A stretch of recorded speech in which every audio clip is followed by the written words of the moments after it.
I have to be honest, when I picked up the book for today's deep dive, Yeah.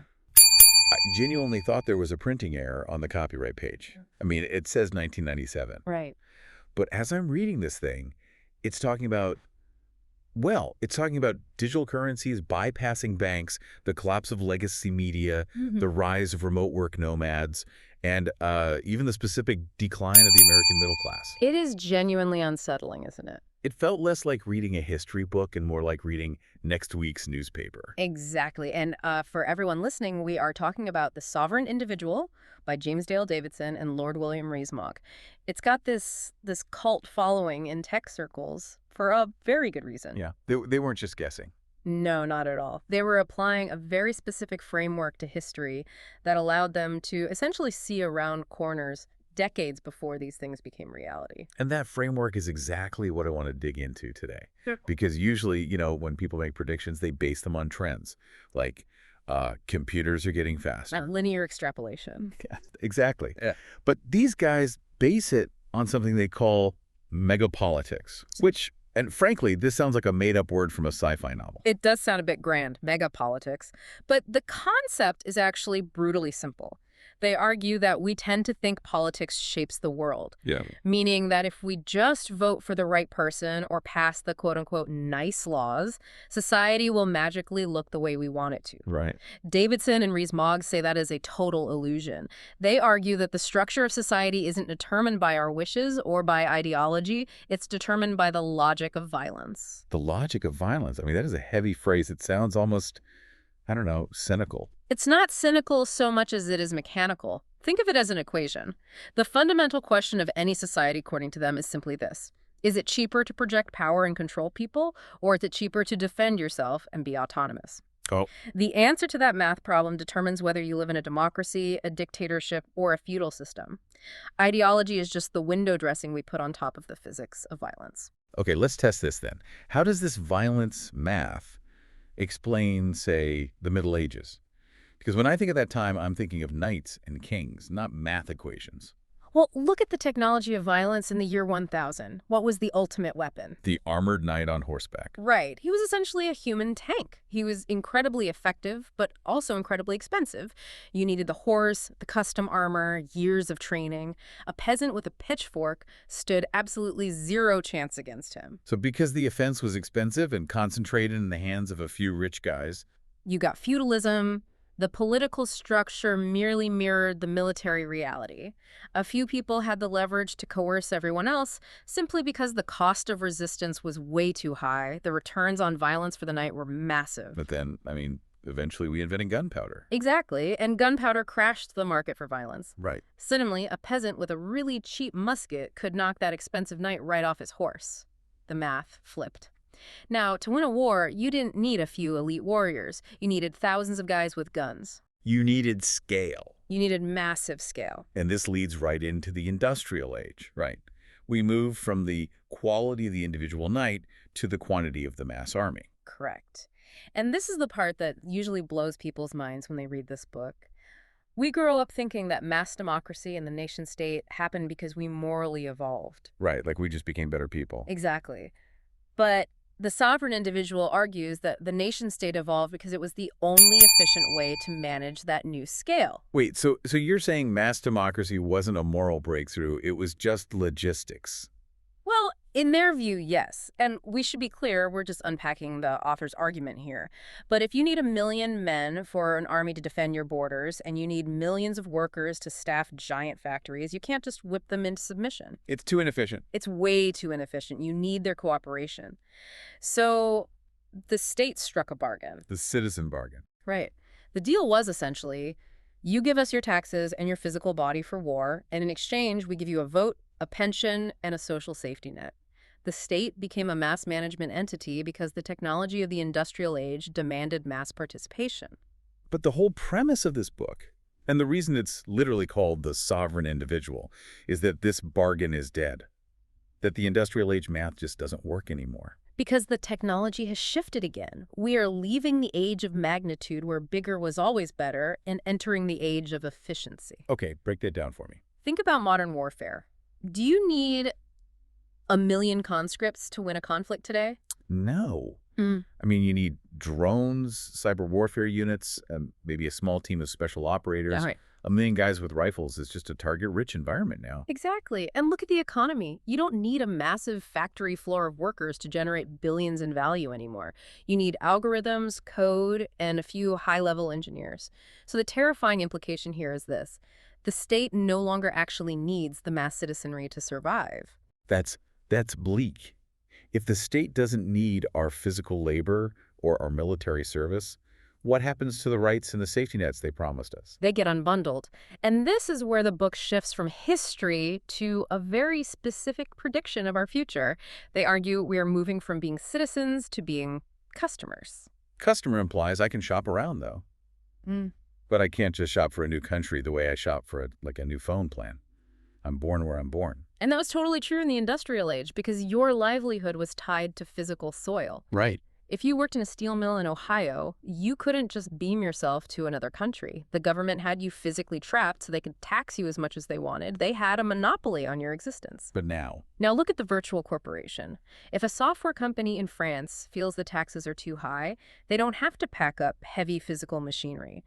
They can route their IP through Ireland, host their servers in Iceland, and hire developers in Estonia. So the business structure exists everywhere and nowhere. Precisely. The leverage is gone.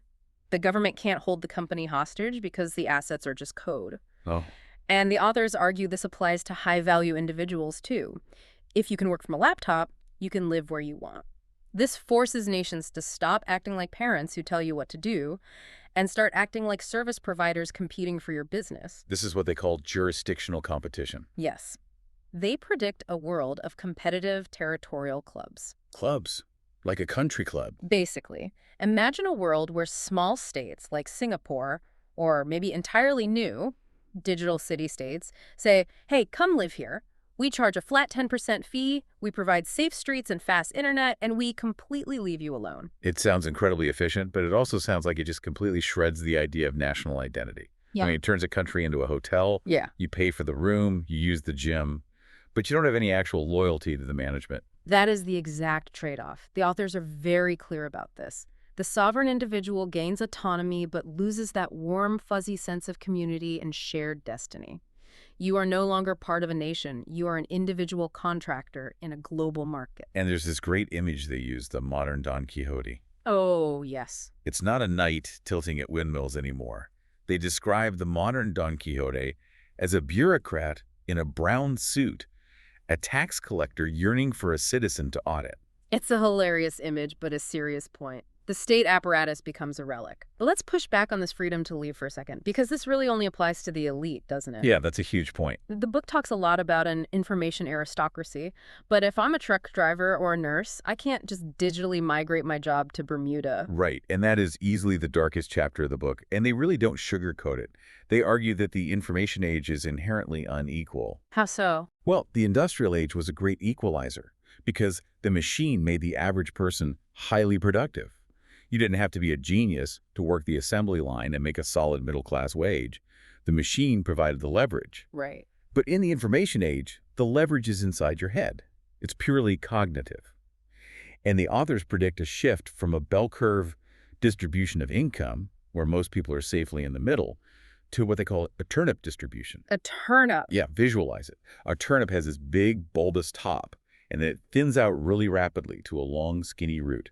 They believe we'll see a bulging cognitive elite.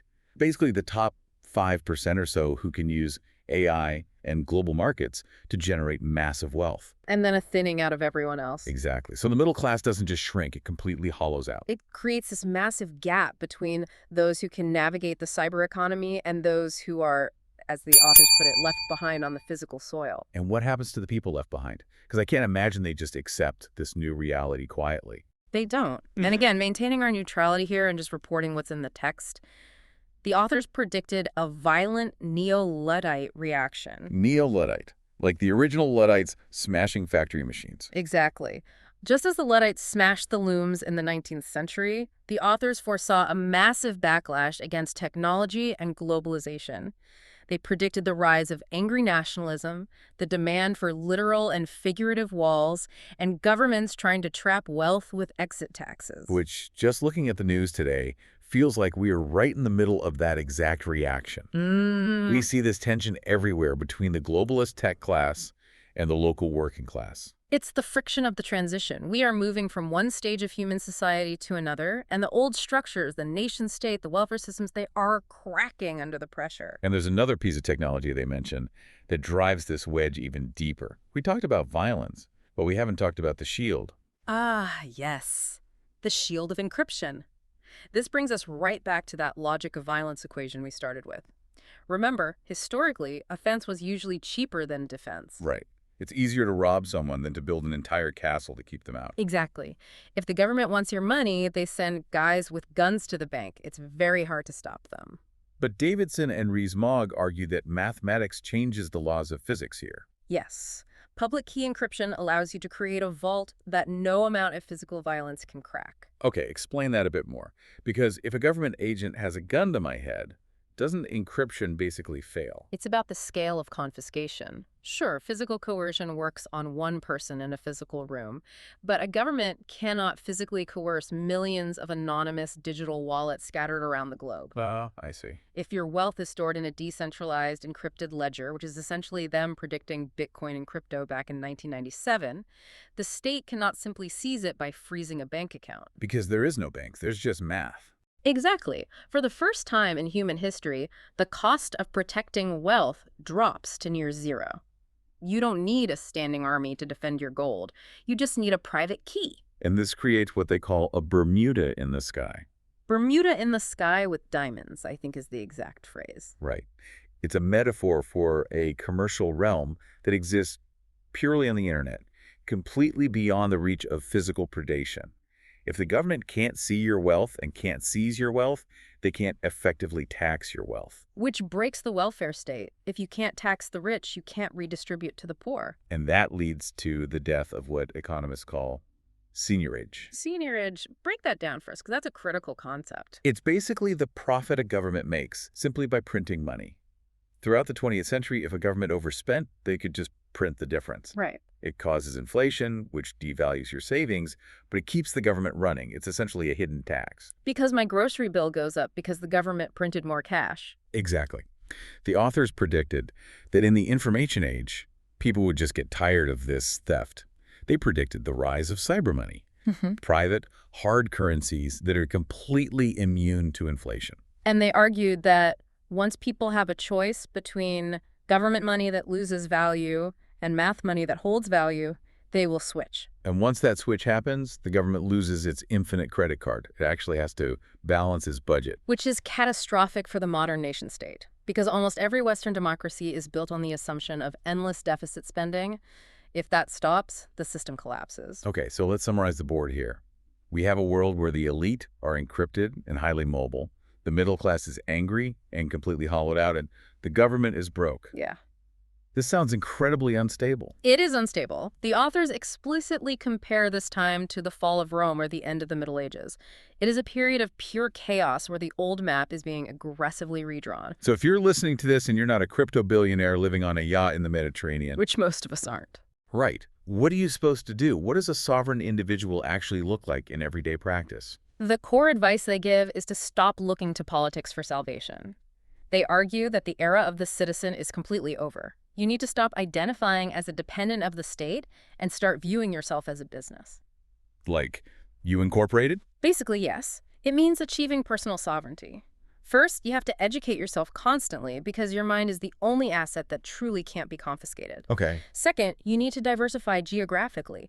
Don't have your house, your job, and your savings all under the jurisdiction of one single government. Because then they have leverage over you. Exactly. And third, place your capital in assets that are resistant to inflation and seizure.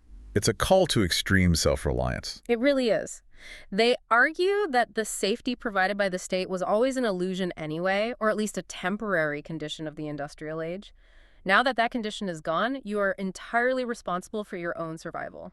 It reminds me of that concept they end the book with, the vanity of wishes. Yes, that is the philosophical anchor of the whole argument, really. It's this idea that we can't just legislate the world we want. Right. We spend so much energy debating, should we tax the rich, or should we ban crypto, or should we mandate remote work? Yeah. Davidson and Rees-Mogg say these debates are purely vanity. You cannot legislate against the logic of violence or the physics of technology. It's like passing a law against gravity. Exactly. You can pass a law saying water must flow uphill, but the water is going to flow downhill regardless of what the parliament says. Right. The authors argue that the world is inherently becoming decentralized, competitive, and encrypted. You can scream at the tide all you want, or you can build a boat, but the tide really doesn't care about your politics. That is a very tough pill to swallow for a generation raised on the idea that we can just be the change. This book says the change is happening to us, whether we like it or not. But there is an empowering angle to it, too. It says that for the first time in history, the individual actually has the tools to be truly sovereign. You don't need a king or a parliament to grant you rights anymore. Because you have the tech. Exactly. You have encryption, you have the internet, you have the ability to connect and trade with anyone, anywhere on the planet. The power has fundamentally shifted from the collective back to the individual. If you can handle the responsibility. Right. Only if you can handle the responsibility. Well, that really seems like the place to leave it. The world is moving from magnitude to efficiency, from citizen to customer. And looking back with 2020 vision, the authors think future generations will look at the nation-state the same way we look at feudalism. Yeah. Just an antiquated system that outlived its usefulness. The 21st century doesn't wait for anyone. So the final provocative question for you to mull over as we wrap up is this. Are you preparing for the world as it is becoming? Or are you clinging to the world as you wish it were? And even further, are we already past the tipping point without even realizing it? Something to definitely think about. Thanks for diving deep with us today. We'll see you next time.